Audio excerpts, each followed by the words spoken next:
Hey up lads, hey up loves, it's the Yorkshireman here, and today I'm going to be doing this little video. Now I did promise you this one, I did say that I would come back to this topic. The topic of Formula 1 grid girls, particularly the conversation that took place on the James O'Brien show, aka JOBBY the Troll. And just to recap, the Formula 1 grid girls debacle was the case where Formula 1, under the pressure of the Women's Sports Trust, decided that they were going to axe the grid girls from Formula 1. There was one particular exchange in this conversation that he had on his show, and it's with a guy called Adam. And the reason that I wanted to do a separate video just for this is because the topic of political correctness comes up, and it's a very hot topic, and it's one that people love to talk about. And James O'Brien, whenever he talks about, he just finds the best way of encapsulating why this conversation keeps coming up. So let's have a listen. Adam's in Walthamstow. Adam, what would you like to say? Hi, James. Hello, Good mate. to talk to you again. Likewise. James, I'm actually an ex-Renault Formula 1 driver as well. Back in 2009, I test drove for the team, and I've sort of raced in all the junior categories right up to Formula 1. So I'm pretty well qualified to speak on this subject. Well, you're pretty well qualified to speak on Formula 1. I don't know how qualified you are to speak on feminism. Yes, exactly, because you can't talk about women without being qualified in feminism. And how does one become qualified in feminism, James? Is this doing one of these gender studies courses or feminism courses? Is that how you become qualified in being a feminist? Now, to be honest, I think anybody has the right to talk on the subject of feminism. I mean, James isn't qualified to talk about Formula 1 or grid girls, but he's still talking about it, so bollocks to that. Well, maybe not feminism, but I've got a baby daughter due in a few days' time anyway. Congratulations. So I'll come on to that in a minute. Yes. Thank you. Yeah, I mean, in terms of the grid girls, I mean, a lot of them are actually aspiring models. I've had plenty of conversations with them, from China to Australia, New Zealand, wherever. A lot of them have aspirations to use their looks to make a career, so I don't really see what the problem is there. Secondly, a lot of them actually get, very, very good pay for the day. A lot of them are students studying. They just want to earn a few extra quid. I can see this defence, and I can see it clearly. But oddly, it's not me that you take that up with, really. It's Formula 1. Because what you're really saying now is that they shouldn't be free to make a decision like this, because you've met some models. Right, okay, James, whatever. But going back to what Adam was talking about there, so he's saying that a lot of these women, they get a lot of opportunities from working as grid girls. They get to travel all over the world. They get to go to places that normally they might not be able to go. It can sometimes help with their student fees, so they might be at university and it's a bit of extra money. In our current socio-economic climate, what is the problem with people using alternative methods to get money? Surely it's a good thing if these women are going to be able to, I don't know, get a mortgage, pay off their debts, put some money into the bank to start a business or do whatever. Surely that is a good thing. But unfortunately, the Women's Sports Trust, and I get the feeling James O'Brien don't think that, even though he says, oh, don't take it up with me, yet he's the host, and he's the one who apparently seems to be for women having their jobs taken away. So of course he's going to take it up with him. But again, James is going to resort to his typical method of just dismissing somebody. And on top of that, somebody who's from inside Formula 1. Well, I do think Liberty Media are missing a trick, because obviously the grid girls, like Nico's, said in his Twitter post, they do add the element of the eye candy. Eye jewellery. Eye jewellery was the phrase. Eye jewellery, okay, fine. And that for me is that for me, and of course now what we end up doing as men is defending the right of women to be eye jewellery, whereas the feminist position, as I understand it, and my understanding may be meagre. I don't know, James. I mean, after all, are you qualified to talk about feminism, whether your response is meagre or not? If you've not got the qualification, I'm not interested in what you've got to say. But just a little side thought here on this topic of women being eye jewellery.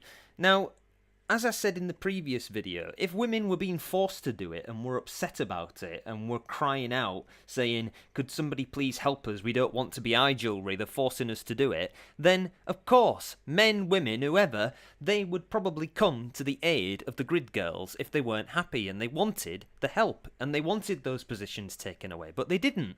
And also, James, can I just point out, I mean, I know you've got a face like a baboon's arse, but some people are born with good looks, and some people like their good looks, and some people like to show off their good looks. Some people get positive feedback and feel good about themselves for showing off their good looks. Just because you don't have good looks, and because some people, like the feminists, don't have good looks, that shouldn't mean that they should take that away from the people who do.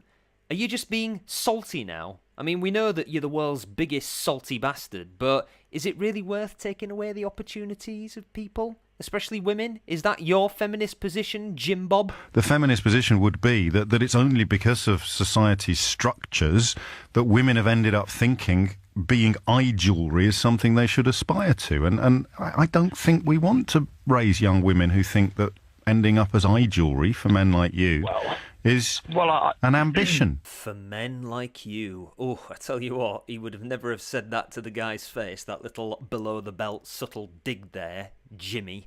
Well, to go a little bit intellectual on you here, so I hope you can keep up, but this idea that women who are being made into eye jewellery is somehow a construct of our society, particularly our Western society. The idea that women are made to look good because we have said that that is the case. But if you look back through the whole of human history, and if you don't believe me, go and have a look at some of the paintings in the art galleries, read some of the works of playwrights or historical books, you will find that throughout our species' history, beauty is always something that has been desired and has been put up on the pedestal. It is part of our biological programming. We are attracted to people who look good. The reason being is that they look like they'd make good babies. They look healthy. They look like they've got good genes. They look like they would be a good partner. So if women in this day and age are still doing that,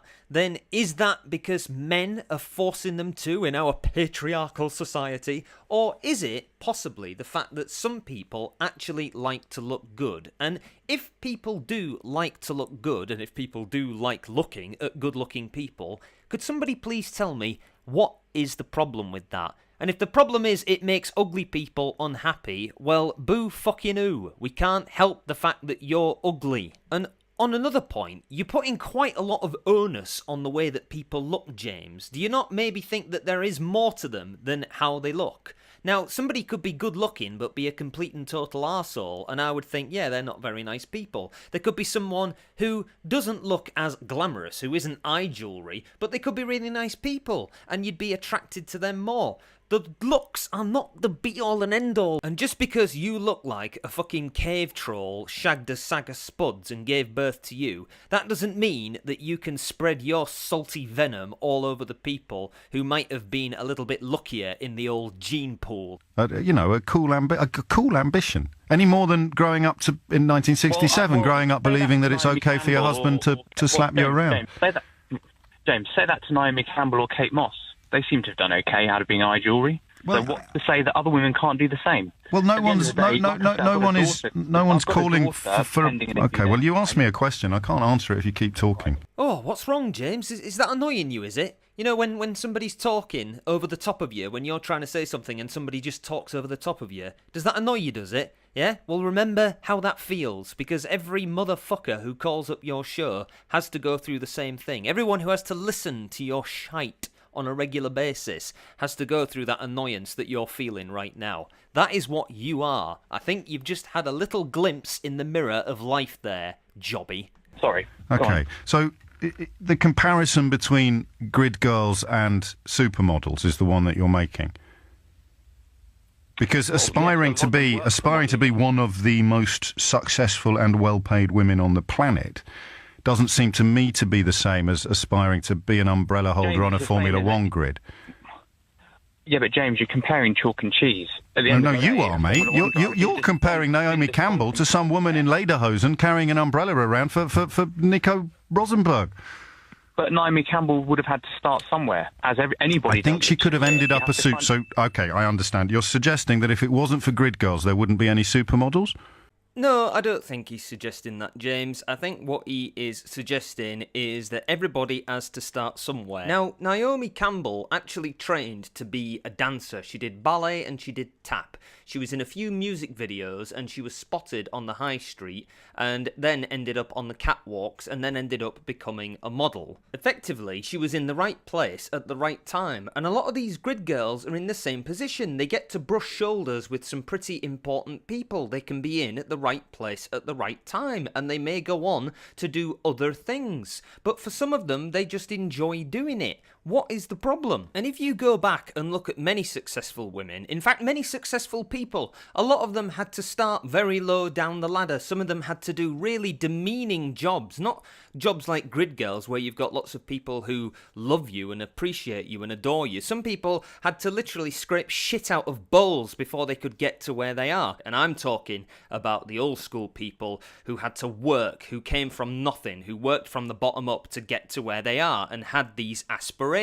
And these grid girls have got aspirations as well. And just because old JOBBY the Troll's standards of aspiration are different from other people's, he therefore thinks that there's something wrong with them in doing this job. Well, maybe, JOBBY, some people don't care what you think they should aspire to be. Maybe some people don't give a shit that your level of aspirations are different to them. Maybe some people just want to do what they want to do without people like you and the rabid feminists and the radical leftists telling them, no, you can't do that. But they're making... No, I'm not saying that, but they're making a career choice. Nobody's forcing them into it. And that's what we said about society defining the choices. That bit was pretty clear. The idea is that aspiring to be eye jewellery for men like you is something that should be either encouraged or discouraged. I would discourage it. Formula One agree with me. Aspiring to be a supermodel seems to me to be rather different. And you could, I suppose... No, it's not, because it's the same thing, James. It's still being eye jewellery. Yes, absolutely right, because the supermodels and the grid girls are both cut from the same cloth, in the sense that they're using their God-given beauty to make a career. They're using their good looks as a way to bring themselves up, to get paid, to get work, to get appreciation. Now, F1, for a fact, do not agree with you, James O'Brien. There's very few people who agree with you, but it's not the case that F1 decided this. It's the fact that they were pressured into this by the Women's Sports Organisation, or the Women's Sports Trust, whatever they fucking call themselves, the rabid feminists. So it wasn't that they decided, it was that they were forced to do it on the grounds that they were terrified of being branded as backwards and sexists and misogynists. And also, I love how James kind of separates himself from the rest of the human race when he's saying, oh, they're going to be eye jewellery for men like you. So, are you seriously telling me that James O'Brien has never looked at a picture of a beautiful woman or seen a gorgeous glamour model or grid girl on the telly and thought to himself, oh, they look good? Is he that much of a Puritan? Is he that much of a fucking eunuch? Is he that different? Is he one of these soy boy male feminists who's like, I would never do anything to objectify you? I view them as people who happen to look nice, and if they happen to make money off the way that they look, what is the problem with that? What is your problem with that? What is the feminists' problem with that? And I think we all know, because when you've got a man who looks like a potato that's been stuck at the back of the cupboard with his hair greased back, you can probably see why he's a little bit bitter and salty about people who look good getting paid for it. I mean, let's be fair, James, you are on the radio. Men, it's about power as well, isn't it? Serving and titillating, whatever you were saying. It's about power, because supermodels are selling clothes to women. Really. Supermodels are selling clothes to women. What are grid girls selling? Well, they're adding the element of glamour and looking beautiful to that sporting environment. Yes, so they're not like supermodels at all. I don't think it's good or bad. Well, you did a minute ago. You didn't just say PC gone mad with a straight face, did you?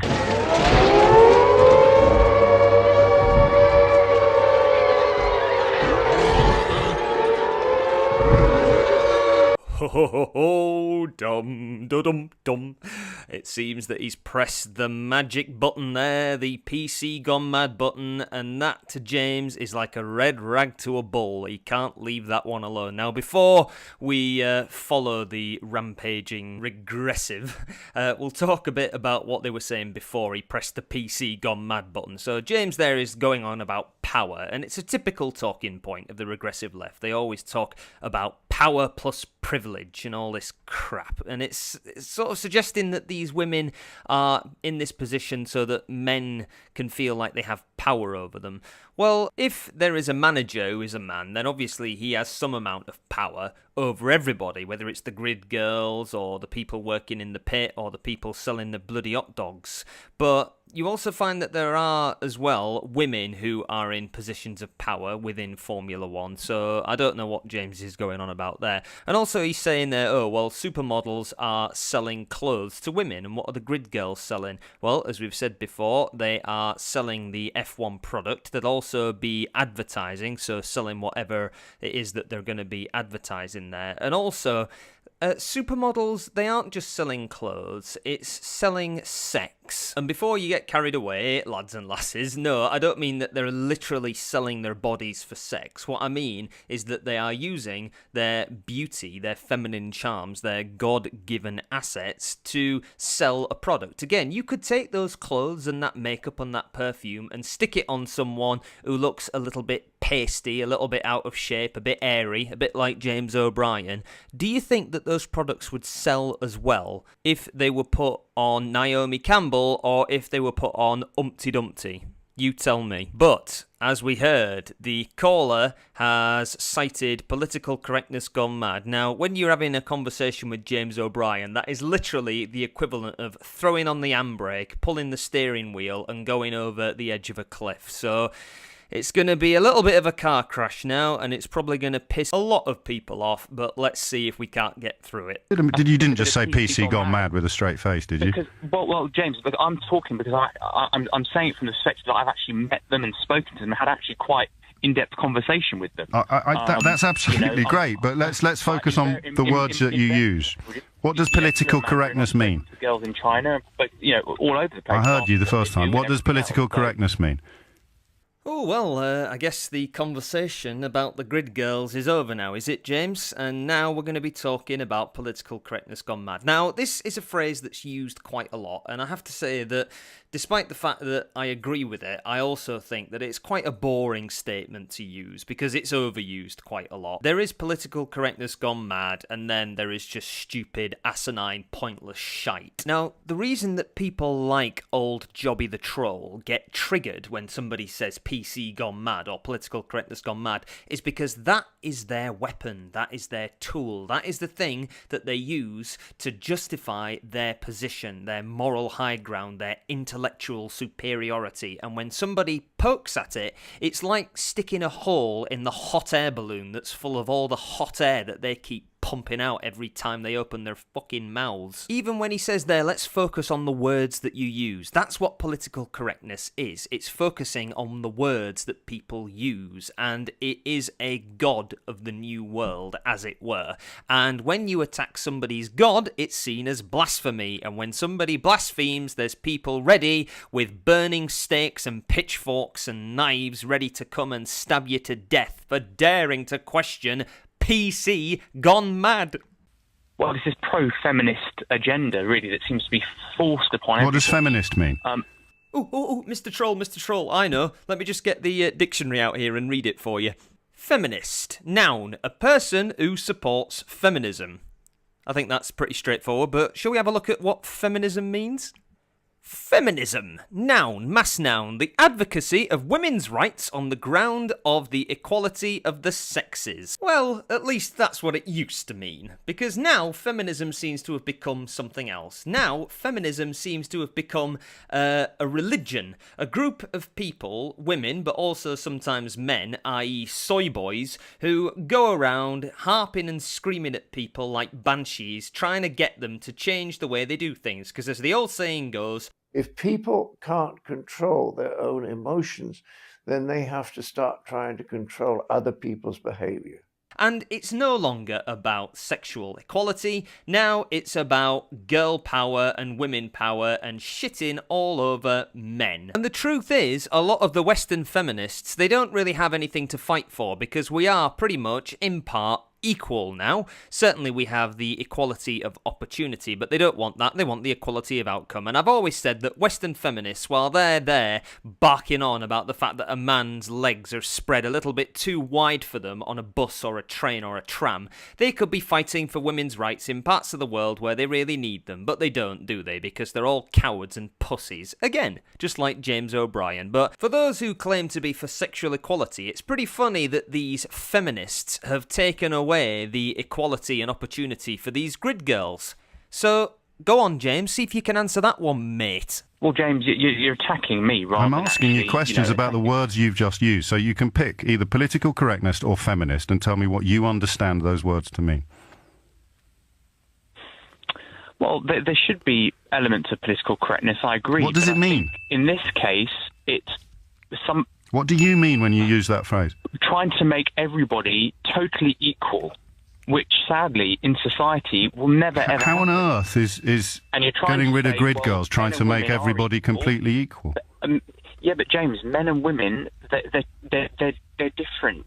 You can't say everybody has to be homogenous. Nobody has, Everybody is Adam. the same. Somebody has said, what does political correctness mean? Oh dear, well, fucking hell, we're going to have to get the dictionary out again, aren't we, Jim Bob? Right, let's have a look. Political correctness. Political correctness. Noun, mass noun, the avoidance of forms of expression or action that are perceived to exclude, marginalise or insult groups of people who are socially disadvantaged or discriminated against.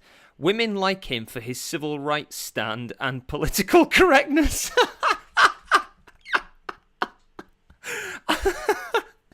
Oh, no.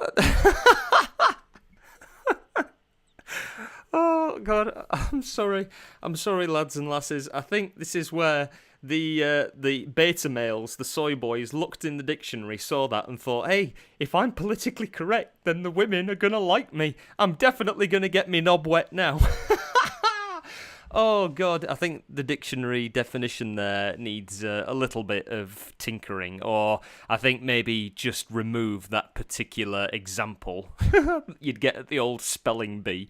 So, just to bring it back here. Now, if I was to define political correctness, even though I've just read the dictionary definition, yeah, political correctness was created originally as a way to help defend people who might not have been able to defend themselves. So, people who were marginalised, who were discriminated against. It was a way to stop unfair and unwarranted discrimination happening to them, and that is fair enough, and I think that's a great thing. If there is someone who cannot stand up for themselves and cannot defend themselves and cannot look after themselves, then that system is there to protect them, and that's good. However, political correctness gone mad, this phrase that gets thrown around a lot, and people like James O'Brien, they just can't understand it. Or, actually, I think he does understand what it means, and he just doesn't like it, so he tries to make people look silly. But let me give you my description without James O'Brien interrupting me.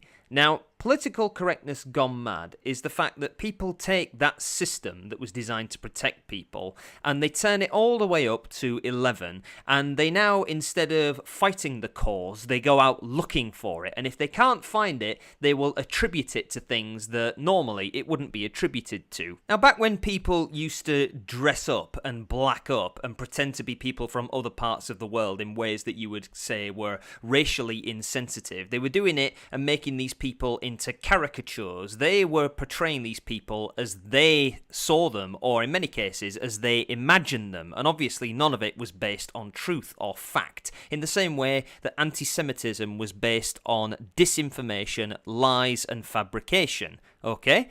But then, as people from Africa, or people from India, or people from China started to travel the world, and we started to travel the world, and we met these people, we realised that they were just people. They weren't these bizarre, over-the-top caricatures. They were just people like you and me. So when people were doing these caricatures, eventually people would say, well, hang on, that's not right. You're taking the mick there. You're lying. You're not being true. You're making them out to be something that they're not. And it's actually pretty offensive what you're doing. So they They wouldn't appreciate it. We don't appreciate it. So could you please stop doing that? Well, you found that in most cases, that form of entertainment eventually died out because people didn't like it. And the reason that that happened was because it was incorrect. Now, I don't know why the word political is stuck on the front of it, but it was incorrect. It wasn't true to what the real situation was and what the real people were like. So that's why we say it's correct or incorrect, or in this case, we say it's politically correct or politically incorrect.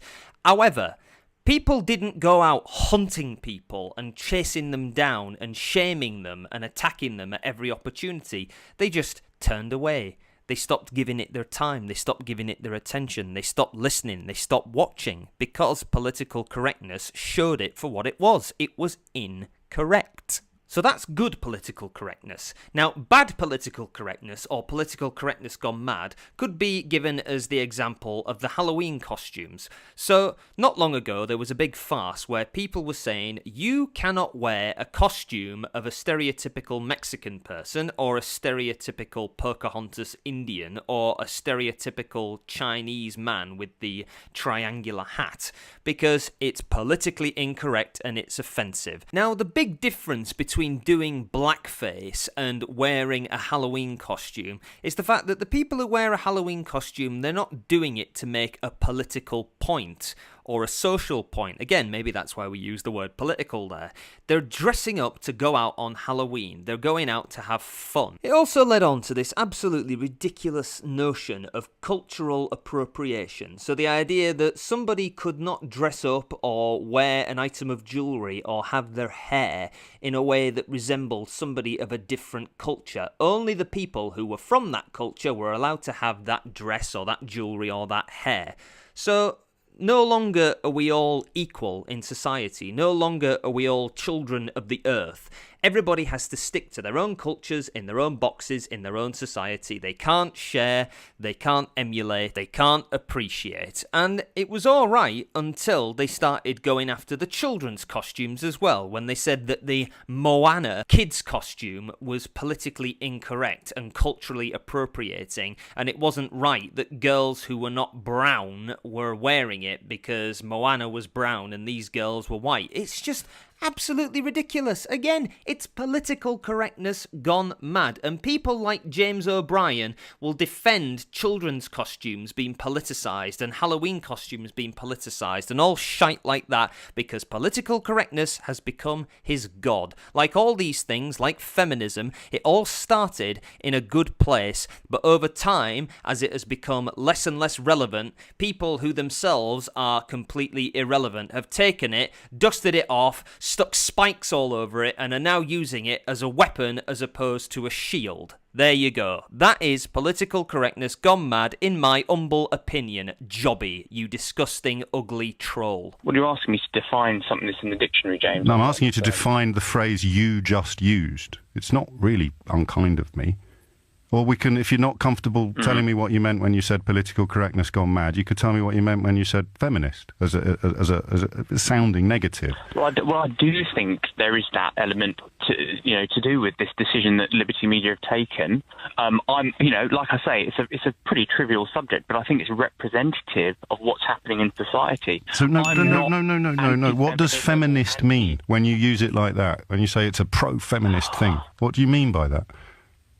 Well, I think it's this notion that women are not equal to men in society. I think in many ways women actually have more rights than men. What about on the Formula One grid? How many men are employed? I've had a conversation with Maria de Villota. She's passed away, unfortunately. She was a Formula One driver. Susie Stoddart, she was a Formula One driver. But that's so two you can't tell me people. that women aren't given opportunities to be as equal to the men in a sport such as Formula One. I can, I agree, Adam. it's predominantly... I can, but you just said it yourself. Actually, I'll just be quiet. You're right. You're arguing with yourself now. It's quite fun. I'm not. You are. No, he's not, James. He's arguing his point. He's trying to answer you, but you just keep talking over him and interrupting him. And because he won't bow to you, you don't like it, so you're just going to insult him instead. And again, I put this to you, lads and lasses. Would James O'Brien ever be as cocky if he was doing this face-to-face? Would he ever be as cocky with me if we were face-to-face? And I can guarantee you he wouldn't be, because he knows he'd get his fucking arse handed to him. That's why he sits in the safety of his little radio bubble. Okay, James. Any more on what political correctness means? James, you're reverting back to the same I'm just thing, asking you to same define diatribe. a phrase that you used, because whenever I ask people what they mean by that, they fall apart. And I don't mean to be rude, Bollocks. although sometimes I enjoy pointing out people's peculiar positions. Twat. I don't hold you responsible for it, because how many times, Adam, would you estimate you've heard the phrase PC gone mad? Loads of times. And how many times have you stopped to wonder what it means? Well, I suppose it defines an underlying sentiment. Maybe it's not the right definition to use. But So next time you hear it, take a moment and wonder what it means. Okay. That's all I'm doing. Because it seems to me to mean, in your mouth, very, very little. Prick. What would you define the sentiment as then? Well, I don't know what sentiment you think you're describing with the words that you can't define. He's asking you, Spudhead. The frustration that people... Feel that we're putting Feel too that- much effort into Yeah. promoting equality. It's not about equality anymore, you spuddy bastard. It's about controlling people's language and controlling people's behaviour. And you can't control your emotions, and you have to have control. Because without it, you'd have fuck all, mate. You are the control troll. When there is, in fact, plenty of equality in society. Says a man. Says a troll. James. Would I feel that my daughter has any less equality than my son? Well, let's In wait life, until in she's pursuing a born. career? Let's wait No. until she's born, okay? And then maybe count the FTSE 100s, count the Formula One drivers, count the pretty much any profession you want, except, as you pointed out yourself with your reference to supermodels, the professions that depend almost entirely upon physical attributes. And then get back to me and tell me whether or not you feel your daughter has the same opportunities as your son. And then after we've done that, and I wish you all the very best for her imminent birth, we can see whether she's got a better idea of what political correctness means than you and every other person I have ever spoken to who uses it casually and comfortably as a pejorative without knowing what it means. Because I'll tell you what it means. It means stop trying to be nice to each other. So there we have it, 22 interruptions from the man who was snowflaking all over the place because someone was interrupting him. Bless him. Now, that last little point that he got in there, which was sort of the equivalent of the moment the last of the shit drops from your sphincter into the toilet bowl, he thinks that when people say political correctness gone mad, it means stop being nice to each other. Well, Jobby, if I could just correct you on something there. When people on the regressive left, like James O'Brien, try to categorise people who say political correctness gone mad, or indeed when they define what political correctness gone mad means, they always do it in this nasty, mean-spirited, negative light. And what did he say there? It means stop being nice to each other. Well, for you lads and lasses who've been watching, if you've managed to make it to the end without being sick all over yourself, then you've already heard what I think political correctness gone mad means. And even if I were to explain that to James O'Brien, he wouldn't have it, because it's the same as when you point out the barbarism and the evil and the inequality in things like the Quran, and they say, well, no, that's not our religion is a religion of peace. They just look the other way, they won't accept anything negative. Same when you talk about the grooming circles within the Catholic Church. They say, oh, this is nothing to do with Catholicism, it's nothing to do with God and Jesus. People do not like having their dogma challenged. They don't like having their lovely concrete systems of power and control chipped at, and they will attack. And you can see there in Jim Bob's behaviour that anyone who attacks his precious political correctness will get the full regressive, stupid, twatty, trolling James O'Brien treatment. Now, I do not have a problem with real political correctness, i.e. defending people who are defenceless and fighting for truth and being correct over lying, misinforming, and being incorrect on things. Truth is the most important thing that we have, and it's something that we need to fight for. But unfortunately, people like old JOBBY the Troll aren't interested in truth, they're just interested in being right. In fact, I would love it if any lads and lasses out there are listening, if ever they get the chance to challenge James O'Brien on political correctness gone mad and what it means. Please try. Please try your best to get through to him. I've tried many times before, but it's very difficult to get through to James O'Brien in his little safe space, because if you can actually get through, you'll be lucky, and if you do, then the producer probably won't let you on unless you are in a position where James can easily take the piss out of you and dismantle you. They won't let intellectuals on the show. They won't let people who have a real voice. They won't let people who can actually challenge James O'Brien on his bullshit, which is why you barely ever hear them. And when they do, he just interrupts them and then fades them out because he's a coward. He's a little coward. So, lads and lasses, please tell me in the comments, what do you think about political correctness gone mad? And what do you think of the Grid Girls, which is where this all started? Please like and subscribe below, and I'll see you in the next one. Ta-ta!